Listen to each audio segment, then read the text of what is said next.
pe un alt număr de România. Care e problema? Păi, dacă îmi spuneți și mie ce număr este... Nu știu numărul exact, dar e vorba de Cătălin Talent, Cătălin Popovidiu. Sunt tatăl lui. Se sta. Ia uite câte știne că e taică-te.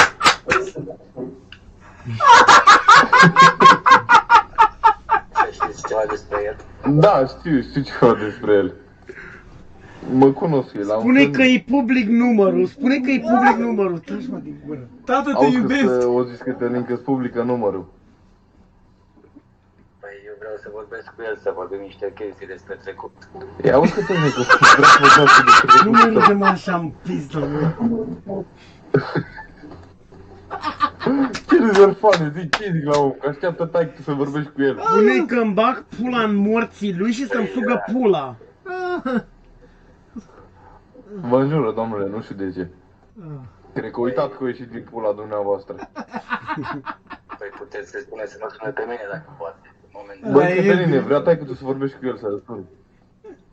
Momentan, din păcate, sunt în pușcărie și vreau să vorbesc cu el. Om, că-i pușcărie.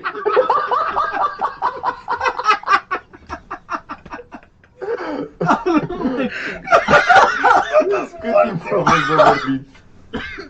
Bă, că mi-e pula rasa, mă, de prost.